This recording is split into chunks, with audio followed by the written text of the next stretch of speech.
O Senhor esteja convosco. Ele está no meio de nós. Proclamação do Evangelho de Jesus Cristo segundo João. Glória a vós, Senhor. Naquele tempo, muitos dos discípulos de Jesus que o escutavam disseram: esta palavra é dura, quem consegue escutá-la? Sabendo que seus discípulos estavam murmurando por causa disso mesmo, Jesus perguntou: isso vos escandaliza? E quando virdes o Filho do Homem subindo para onde estava antes? O Espírito é que dá vida, a carne não adianta nada. As palavras que vos falei são Espírito e vida, mas entre vós há alguns que não creem. Jesus sabia desde o início quem eram os que não tinham fé e quem havia de entregá-lo. E acrescentou: é por isso que vos disse, ninguém pode vir a mim, a não ser que lhe seja concedido pelo Pai. A partir daquele momento, muitos discípulos voltaram atrás e não andavam mais com ele. Então Jesus disse aos 12, vós também não quereis ir embora? Simão Pedro respondeu, a quem iremos, Senhor? Tu tens palavra de vida eterna. Nós cremos firmemente e reconhecemos que tu és o Santo de Deus. Palavra da salvação. Glória a vós, Senhor. Pelas palavras do Santo Evangelho, sejam perdoados os nossos pecados. Amém. Podemos nos sentar. É uma pena que a escolha do recorte desta perícope da liturgia tenha ocultado o versículo seguinte, porque Jesus faz com Pedro aquilo que toda mãe faz quando descobre que o filho dela é melhor que o da vizinha. Acaso não são esses os 12 que eu escolhi? Ironias à parte, vemos tanto no Evangelho quanto na primeira leitura como a graça de Deus pode nos transformar quando nós nos deixamos vencer. O apóstolo Pedro, na sua genuinidade, era também um homem frágil e tem que perceber no caminho que faz como discípulo de Cristo que quem vai à frente é o Senhor e é alicerçados nele que nós podemos nos confirmar. Se junto com o Senhor somos pedra, temos firmeza, convicção, somos capazes de sustentar aquilo que juramos. Longe do Senhor, a gente é mole, frágil, e qualquer dificuldadezinha no meio do caminho é uma pedra de tropeço. Por isso, a confissão de fé de Pedro nesse Evangelho é tão genuína para a vida, para a vocação, para o caminho de cada um de nós. Quando sentimos que estivermos perdidos, a gente tem que dizer a quem nós vamos. Só Cristo tem palavra de vida eterna, e Ele certamente nos devolverá a nós, nos indicará o caminho, e será porque Ele é luz, não é? Ele é a luz do mundo, luz no fim do túnel. Na primeira leitura, os Atos dos Apóstolos estão apresentando as feições da igreja no seu início. O livro dos Atos dos Apóstolos, que é a segunda parte do Evangelho de Lucas, tem como objetivo nos dar a conhecer quais eram as características da igreja nos seus inícios. Uma igreja que tinha um só coração e uma só alma, uma igreja onde ninguém retia nada para si, mas era capaz de compartilhar, uma igreja fiel até o fim na sua missão de dar testemunho de Jesus, mesmo diante do derramamento de sangue. Claro, nós, sobretudo nos tempos das redes sociais, que nos vemos como juízas e juízes da história, podemos, com uma certa dose de razão, ver que, ao longo do tempo, nem sempre a igreja, particularmente a igreja católica, foi capaz de corresponder a este modelo. E aqui não estou dizendo nenhuma heresia, não é? Estou dizendo aquilo que cada um de nós pode verificar num livro de história, ou na paróquia da esquina, ou vendo um vídeo no TikTok. Nem sempre a Igreja Católica foi capaz de corresponder a este modelo, porque a Igreja é, ao mesmo tempo, santa e pecadora. Santa pela graça que lhe habita, santa porque próxima do Cristo, mas pecadora porque ela é feita de cada um de nós. Nós temos um grande pregador norte-americano, um bispo, que agora me fugiu o nome, certamente coisas da idade, Fulton Sheen. Num determinado momento, ele conversando com uma pessoa que diz para ele assim: eu não vou na igreja, não. Na igreja tem muita gente hipócrita. Aí ele diz assim: então vem ser mais um. Então é isso, né? A igreja é uma instituição falha, limitada, cheia de avessos, porque eu e você somos assim, falhos, limitados, cheios de avesso. Gosto também de me lembrar de uma anedota, mais ou menos apócrifa, a respeito da vida de Napoleão Bonaparte, um homem baixinho com síndrome de grandeza, em que ele chama os bispos e diz: eu vou acabar com a igreja, na época da Revolução Francesa. Diz que os bispos olham um para o outro, começam a rir e dizem: nós não demos conta, não vai ser esse que vai dar. Então, quer dizer, a igreja sobrevive apesar de nós, apesar dos bispos, sobrevive porque ela é uma convocação. As 3 expressões presentes na Bíblia e também na tradição para designar a igreja, kahal no hebraico, eclesia no grego e eclésia no latim, querem dizer isso: convocação, assembleia. Então, quem é que nos convoca? Quem é que nos congrega? Quem é que nos mantém unidos apesar de nossas diferenças e da gente se morder uns aos outros? O Cristo. Ele é o garantidor da unidade, porque sem mim nada podeis fazer. Porque é o Cristo, com a sua graça e, antes de tudo, o Espírito Santo, que das diversidades de dons e carismas faz a igreja ser um único corpo, que é o garantidor da unidade. E aqui se situa a primeira leitura que há pouco escutávamos. A igreja que está sendo edificada, construída e que caminha, está presente na Judéia, na Galiléia e na Samaria. Judéia, ou seja, onde tudo começou, porque é de lá que os discípulos recebem o Espírito, na Galiléia, na Samaria, e daqui a pouco irá aos confins de todo o mundo, onde chega até nós. E é uma igreja que vive em paz. A paz não é a ausência de conflitos. A paz não é a ausência de diferenças. A paz é apreciar a diferença e compor a divergência. A nossa igreja hoje não tem muita paz, não é? Porque uns são de esquerda, outros são de direita, uns são do Padre Paulo Ricardo, outros são do bispo que sobe no caminhão da CUT. Então, quer dizer, fica todo mundo dividido. Não, todos nós, se somos desse ou daquele, se votamos nesse ou naquele, se somos mais conservadores ou progressistas, pertencemos a uma única igreja, uma igreja que é una, santa e católica. Apesar de cada um de nós, no seu rito, nas suas características, temos pontos de vista diferentes, mas temos que ter a mesma fé que nos simboliza. O símbolo é isso, aquilo que une. Esta igreja é aí capaz de viver em paz. Esta cena está preparando um movimento muito interessante, que é aquele no capítulo 10, em que Pedro terá que dar voltas sobre si mesmo, entendendo que a igreja não é apenas um cercadinho dos judeus. Isso é muito bonito nos Atos dos Apóstolos, porque Pedro vai ter que experimentar, vamos chamar assim, não é? Numa apropriação selvagem, uma segunda conversão. Ele está sonhando, vai ver alguns animais descendo num lençol e alguém que diz para ele: toma e come. E ele diz: eu não posso comer uma coisa dessa, não é? Está parecendo a comida da minha sogra, que o Senhor curou da febre para o meu desgosto, não vou comer esse trem, não. Aí a voz diz para ele: não chame de impuro aquilo que o Senhor purificou. Aí ele acorda. Ele vai ir até a casa de Cornélio e vai conseguir entender, que será o próximo capítulo, e ele diz isso: estou compreendendo que Deus não faz acepção de pessoas. Ou seja, a fé cristã não seria só para os judeus, só para o cercadinho, mas ela deveria alcançar todas as pessoas, inclusive os pagãos. O texto está preparando isso, e ele diz, versículo 31 da primeira leitura, que a igreja está sendo construída e que caminha. Duas palavras muito interessantes, 2 verbos: construir e caminhar. Ou seja, a igreja está sendo edificada na sua fé, edificada na sua doutrina, e, portanto, vai ter que ser fiel a isso. Nós não inventamos a fé. A nossa fé é uma fé que nós recebemos dos apóstolos, que as nossas avós nos ensinaram. Mas, ao mesmo tempo, o que adianta uma fé que não nos põe a caminhar? O que adianta uma fé que não é progresso, que não nos leva ao encontro do outro, entende?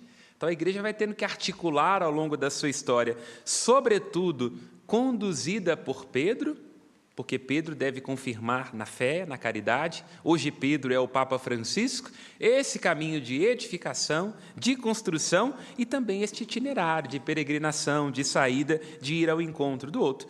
Se ela não conciliar as duas coisas, ela é um coração que infarta.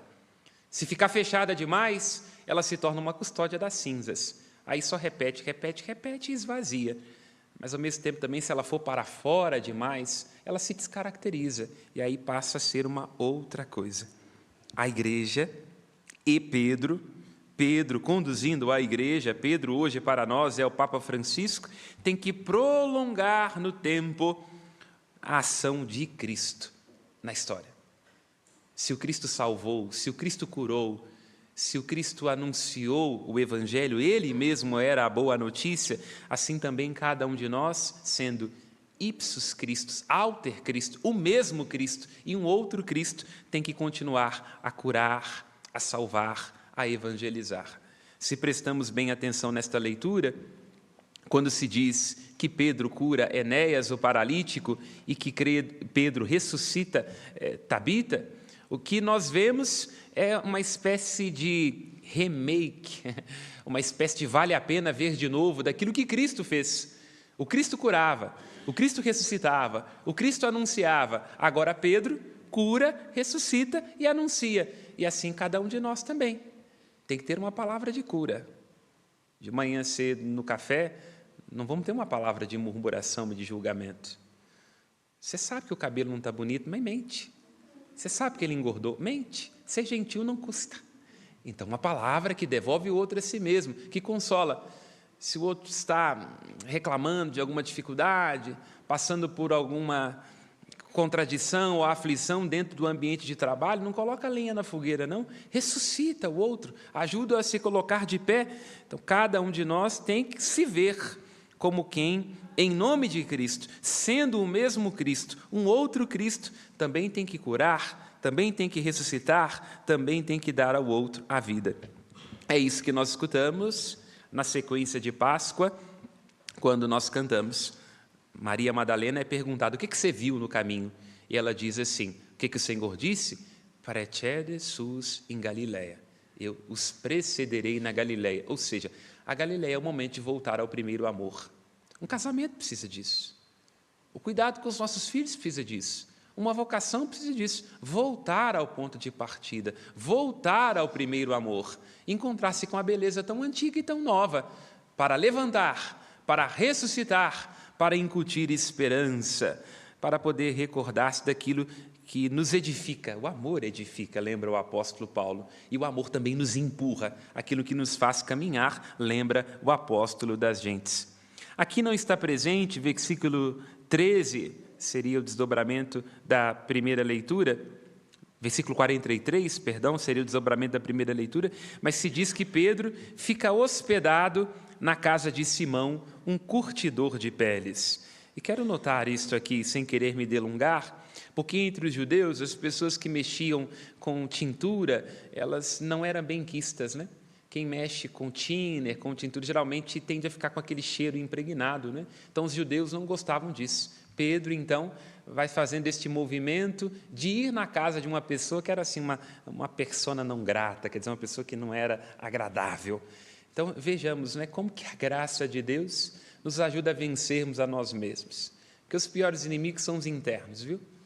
O esposo, o cunhado, a sogra, o nosso chefe, são só coadjuvantes, geralmente das coisas que não estão devidamente aceitas e curadas dentro de nós. Porque quando a gente está bem resolvido com a gente mesmo, quando a gente está em paz, não há marido chato que nos invada, ninguém sequestra a nossa paz, se antes nós não estivermos perdidos de nós mesmos. Pedro fica hospedado na casa de Simão, o curtidor de peles, porque ele estava em paz consigo mesmo. Lanço um rápido olhar sobre o Salmo, porque o Salmo cantando a experiência da graça de Deus, e Deus nos concede muitas graças, na missa, nos sacramentos, nas orações, ele diz assim, o que eu vou poder retribuir ao Senhor por aquilo que Ele fez em meu favor? Por que eu cito isso? Porque hoje em dia, ao invés de nos perguntarmos o que a gente vai retribuir para quem nos ama, a gente fica perguntando o que a pessoa vai nos dar. E aí não vai dar certo. Um casamento de 48 anos precisa de muita retribuição, todos os dias, retribuir ao outro o carinho e o afeto, porque se for só sobre aquilo que o outro dá para mim, não vai dar certo. Será uma reivindicação e não uma retribuição. Então o salmista diz, quando nós percebemos que Deus nos deu graças, que Ele é bondoso conosco, a gente tem que se perguntar como é que nós vamos retribuir. E aí ele olha para si mesmo e percebe que ele não é capaz de restituir a Deus aquilo que Deus lhe dá, porque Deus tem um amor imenso a nós, né? É tipo amor de mãe. Como é que a gente paga o amor de mãe? No entanto, ele diz, embora eu não possa pagar, eu vou oferecer a Deus um sacrifício de louvor. É o melhor de todos os sacrifícios. Tem gente que acha que sacrifício é andar a passarela de Aparecida de joelho, que sacrifício é fazer penitência disso ou daquilo, que acordar de madrugada. Ótimo, pode fazer isso é muito bom, né? Se dá conta, se os joelhos dão conta, né? Eles já não pediram licença, né? Porque depois dos 30 anos, quando o colágeno nos abandona, o joelho e a coluna também vai abandonando aos poucos. Você dá conta, vai lá e faz isso. Agora, o principal sacrifício é o sacrifício de louvor. Aquele interno, aquele íntimo, onde nós percebemos que toda a nossa vida, nas suas luzes e nas suas sombras, nos seus ganhos e nas suas perdas, nas suas alegrias e nos seus sofrimentos, é um sacrifício a Deus. Quer dizer, é um fazer sagrado. Tudo que nós fazemos e experimentamos importa a Deus, porque é sentida por demais pelo Senhor a vida daqueles que são seus amigos. Quando você estiver sofrendo, quando você estiver angustiado, ninguém me ama, ninguém me quer, cuidei do meu esposo e não me valorizou, os meus filhos foram embora, investi, veio a outra, roubou, e se ficar ruim vai me devolver. Ofereça a Deus um sacrifício de louvor.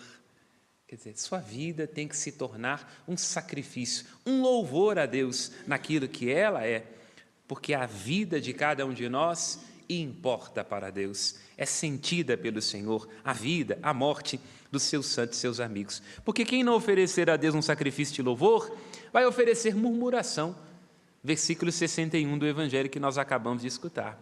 Os discípulos murmuram, os discípulos reclamam. Uma pessoa mal resolvida, uma pessoa que acha que o destino, que a vida, que o chefe, que o esposo está lhe devendo alguma coisa, fica sempre murmurando, né? É o rigiés no grego, aquela coisa que murmura, não é? Não, vamos oferecer a Deus algo de bom, um sacrifício, um laudes, uma palavra de louvor, bem dizê-lo, inclusive quando a figueira não floresce e quando não há produto na vide. Como lembra Abacuque, louvar a Deus, glorificar a Deus, porque quando nós louvamos, nós agradecemos por aquilo que nós temos, a vida fica um pouco mais leve. Mas quando reclamamos, murmuramos, focamos naquilo que nos falta, a vida, o casamento, o trabalho, vai se tornando um peso insuportável. Essa nossa vida, essa vida que custa a Deus, tem que ser entendida como uma abertura de horizonte. Jesus está convidando os seus discípulos e cada um de nós a vermos com outro horizonte, a estarmos despertos, como lembra o apóstolo Paulo, desperta tu que dormes e Cristo te iluminará. O apóstolo Pedro coloca de pé o paralítico e a jovem gazela, e a palavra indicada no grego para indicar levantar-se é a mesma para indicar ressurreição, anastácio, colocar-se de pé. Para viver bem a gente tem que ser como um bêbado que quer chegar em casa, a gente cai e levanta. Não tem as músicas sertanejas que fala disso? A vida tem que ser assim, porque ela só é bela para os ressuscitados, só é bela para quem mesmo em meio a tropeços, mesmo em frangalhos, consegue colocar-se de pé, alargando o seu horizonte. E o que é que nos motiva a estar de pé? Termina esta reflexão. A quem nós iremos? Por que a gente levanta mesmo em meio a frangalhos e tropeços? Porque nós cremos e sabemos que só Ele tem palavra de vida eterna. Portanto, em nossas quedas, em nossos ensurdecimentos, em nossos medos, tenhamos os nossos olhos fixos em nosso Senhor Jesus Cristo. Nos preparemos, sobretudo, suplicando a graça do Senhor Deus, sem a qual nós não podemos estar de pé. A graça de uma vida bela, na medida em que nos deixamos levantar e ressuscitar. Amanhã escutaremos que Ele é o bom pastor. Escutemos a voz do pastor. Ele quer nos conduzir para as pastagens, para aquele lugar onde o cálice transborda, quer nos conduzir para a vida. Louvado seja nosso Senhor Jesus Cristo. Sempre seja louvado. Aos céus, nossas preces.